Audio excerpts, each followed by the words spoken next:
Hey everyone, this is a review of the Blink outdoor security cameras. These things are fantastic. I already have 3 of them installed with my sync module, and I just bought 2 more add-ons because I like these so much. So if you're looking at getting these, you need to buy a kit with a sync module in it, and then after that you can buy individual ones to add on to the Blink system. So open up the box, you've got a setup guide, you've got the camera itself, and then you've got the accessories. And what I love about these is you can mount them with a little swivel. This is a key to get in afterwards. And then it comes with 2 AA lithium-ion batteries. I am still using the original ones a year and a half later on the 3 security cameras that I have outside, and they get daily notifications from people dropping off packages at my front door or me going in and out of the front door several times a day to walk the dog. So these things are super long life, very low energy consumption, and they are completely wireless. So they're Wi-Fi cameras, and they are cordless because they don't need a power cable because they run on 2 AA batteries, and they last forever. Amazon says 2 years, mine have done a year and a half, and I'm pretty happy with that performance even if the batteries died right now. It certainly looks like they're going to make it to 2 years though. So I'm going to walk you through setup on this. The first step is peel off all the protective plastic. I always love doing that. Then you take the back cover off and unscrew the screw right here, and that's so you can get to the QR code inside to scan with the app as well as insert the batteries.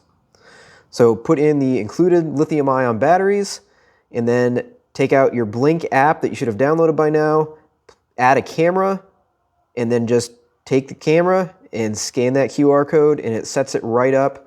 It'll take a few minutes, it'll update the firmware, it'll mess with the camera a little bit, you can see it blinking, and it gives you some placement tips in the meantime, and then it's all added, and you can see I've got live video.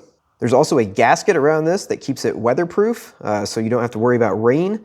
Just put the back cover on and screw it back into place, and then we're just about ready to go place this outside.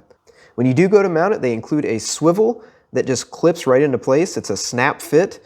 It's really easy to install. If you have siding, I'd recommend getting some of these siding clips so you don't have to drill a hole in your house. They just snap right onto your siding. Otherwise, if you have wood, they have included wood screws that work with this. This little installation tool also doubles as a right angle adapter. If you can't quite get the angle you want with the included swivel mount, you clip the swivel mount here and then the camera here, and you can get any angle you want. Installation is really easy. Just pick somewhere up high and that has a good view of where you want to see. Put those siding clips on, screw in the adapter.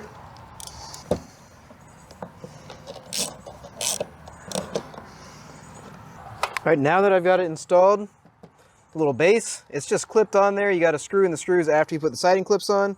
Literally, it's as easy as snapping the camera onto that. There we go.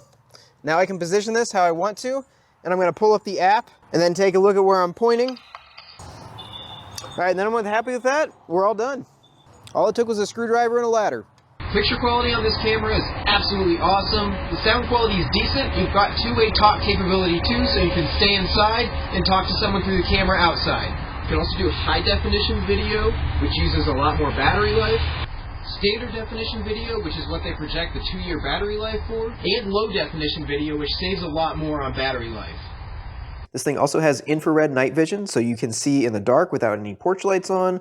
It works pretty well, and you can set the individual intensity on high, medium, or low so you don't wash it out if you've got a light background behind it. So once you've got your camera hung, you can come in here to the settings on the camera, and there's all sorts of things. You can change the name. You can see the battery monitoring, the temperature to see if it's overheating. It's just the ambient temperature outside right now. You can do motion detection on or off. You can set up zones. You can update the photo for this, and then you can actually set up activity zones where it will give you notifications or not. So if I don't want my neighbor's house giving me notifications, I can turn off all of these and it grays them out. And I won't get notifications for anything that happens over there. I will get notifications for along the side of my house though.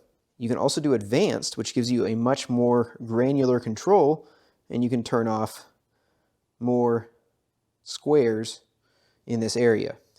You can do a retrigger time, so it won't record another camera clip within 10 seconds. You can set this to all the way from 10 all the way up to a minute.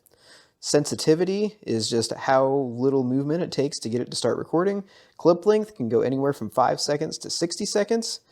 And it'll tell you, hey, you're going to lose battery life if you have long duration clips. You can end it early if motion stops. So if you have a long clip length, it won't record a whole minute if there's no more motion. It'll give you early notifications, a push notification immediately as soon as there is motion detected, not just after the clip. There's an option to turn off motion recording. You can change the night vision settings on these. They all have infrared night vision settings. You can enable audio, so you can speak through your app to whoever's there, and they can speak back to you. You can actually have a conversation through these. You can change your video quality from standard to best to battery saver. You can do a photo capture, which will update the photo every once in a while. And then you can turn the LED on or off. I like to turn it off so you don't know if someone's recording you on my cameras. And that's about it. These cameras are waterproof. I try to keep mine under the eaves where they're not going to get just pounded with rain, but if they do get wet, it's going to be okay. As far as storage goes, you can pay per month or per year for Blink Cloud storage. That way if someone breaks into your house, it's all backed up in the cloud.